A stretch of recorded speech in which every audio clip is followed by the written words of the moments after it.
그렇지만 이런 점뿐 아니라 다른 점에서도 나는 내 주인에 대해 매우 관대해져 있었다.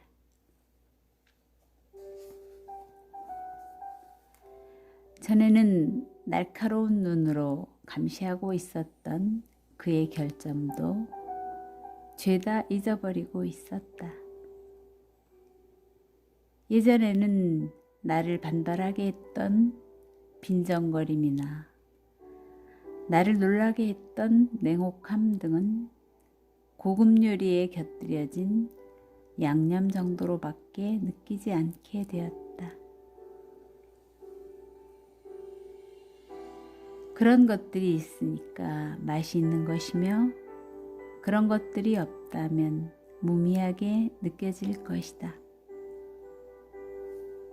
그리고 모호한 일면, 주의 깊은 관찰자로서는 이따금 그의 눈 속에 나타나서는 잠깐 보여주는 그 기묘한 깊이를 헤아릴 겨를도 없이 다시 가셔버리는 그 분명치 않은 표정을 지금도 나는 간혹 볼 때마다 가슴이 뛰는 것을 느끼지만 이제는 신경이 막 떨리거나 하지는 않는다. 그것을 피하고 싶다고는 생각지 않으며 어떻게 하든 그 의미를 알게 되기를 바라는 것이다. 또 그런 까닭에 나는 잉그럼 양은 행복하다고 생각했다. 왜냐하면 언젠가는 그녀가 그 심연을 들여다보고 그 비밀을 탐구하여 그 성질을 분석할 기회가 있을지도 모르니 말이다. 로체스터 씨와 그리고 그와 밀접한 관계가 있다는 의미에서 잉그럼 양이 이 파티의 생명이고 영혼이었다. 만약 그가 이 방에서 1시간이라도 자취를 감추면 손님들은 눈에 띄게 지루해하는 것 같이 보였고 그가 돌아오면 떠들썩한 이야기에 반드시 어떤 신선한 박차가 가해지는 것이었다. 그들의 기분을 북돋아주는 그의 영향력의 필요성이 특히 느껴진 것은 어느 날 그가 사업관계로 밀코트에 불려가서 늦게라야 돌아올 것으로 예상되었을 때였다. 오후에는 비가 내리기 시작하여 요즘 헤이 저편의 공유지에 와 있다는 집시의 캠프를 보러 소풍을 가자던 계획도 그 때문에 연기되었다.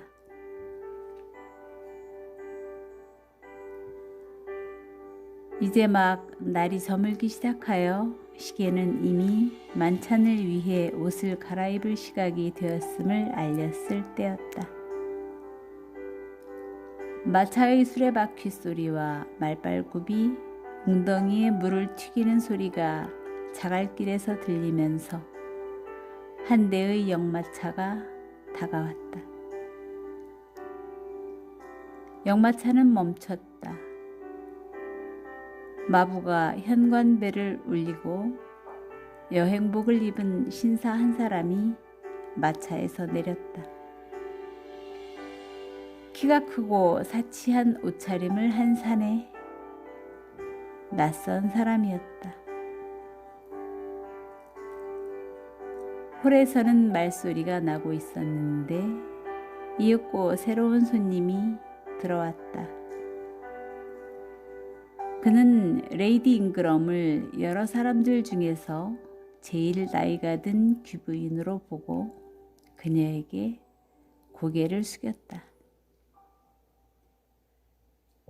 제가 아마 적당치 못한 때 찾아온 것 같군요, 부인.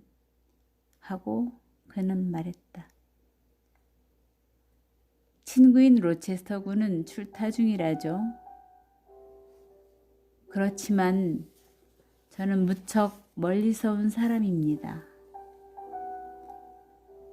극히 친한 친구인 만큼 이 댁 주인이 돌아올 때까지 기다리게 해주실 수 있지 않을까요? 제법 예의 바른 사람이었다. 나이는 로체스터와 같을 정도로 30대 중반인 것 같았다. 살갗은 이상하게 누렇게 하다.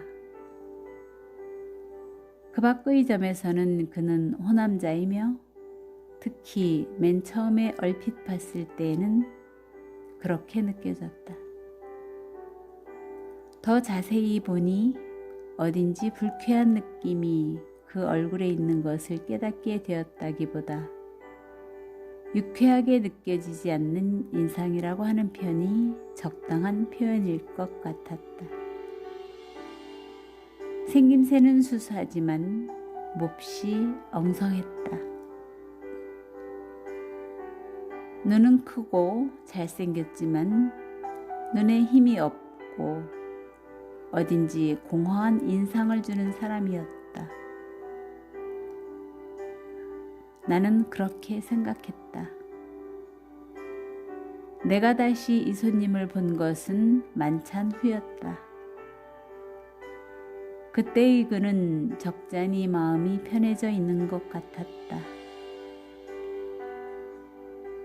그렇지만 나는 그의 사람됨을 아까보다 더 좋지 않게 보았다. 그는 미남이고 더구나 부침성이 없는 얼굴은 아닌데도 나로 하여금 극도로 저항을 느끼게 했다.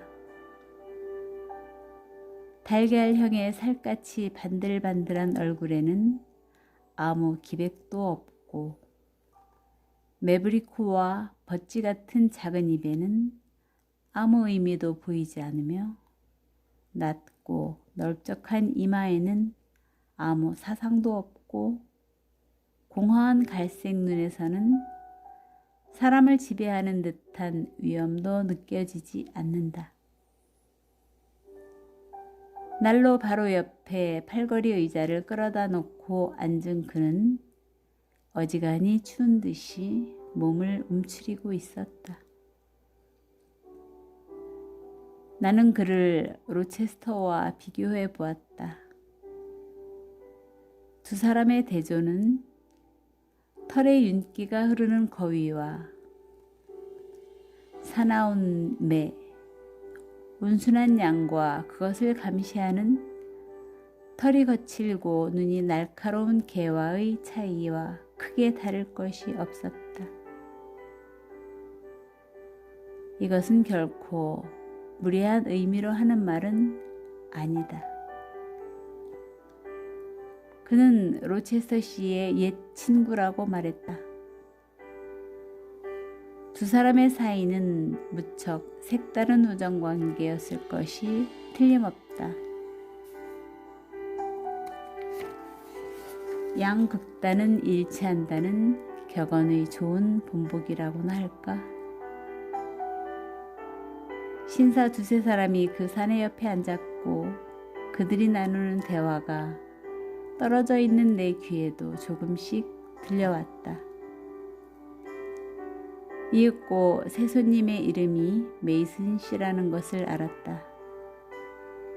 그 다음에는 그가 최근에 영국에 도착했고 어디인지는 모르나 몹시 더운 나라에서 왔다는 것도 알았다. 그의 안색이 그처럼 흑빛이고 집안에서 외투를 입은 채 난로에 붙어 앉아 있는 것도 모두 그 때문임이 틀림없다. 이윽고 자메이카, 킹스턴, 스페니시 타운 등과 같은 지명으로 그가 서인도의 주민이라는 것을 알았다. 그리고 잠시 후 그가 처음으로 로체스터 씨를 만나 가까이 지내게 된 것도 그곳에서였음을 알고 나는 많이 놀랐다. 난 로체스터 씨가 여행가라는 것은 알고 있었으나 그가 돌아다닌 지역이 유럽 대륙에 한정되어 있는 것으로 알고 있었다.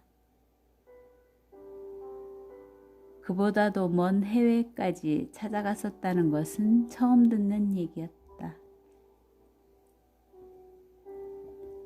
이런 생각에 잠겨 있을 때 어떤 일이 생겼는데 그것도 뜻밖의 일로 나의 상념의실이 갑자기 끊어져 버리게 되었다. 석탄을 가지고 온 하인이 이스턴 씨의 의자 옆에 멈춰서서 나직한 목소리로 뭐라고 말을 했다. 이스턴 씨와 덴트 대령이 잠깐 의논을 하고 있더니 이윽고 덴트 대령이 큰 목소리로 말했다. 여러분, 집시의 캠프를 구경하러 헤이의 공유지로 가보자는 얘기가 있었는데 여기 있는 셈이 하는 말을 들으니 번치 할멈 한 사람이 지금 하인들 대기실에 와서 여러분의 운명을 점쳐주고 싶으니 안내해달라며 버티고 있는 모양입니다. 어떻습니까, 여러분? 만나보시겠습니까? 오늘은 여기까지입니다. 함께 해주셔서 대단히 감사합니다.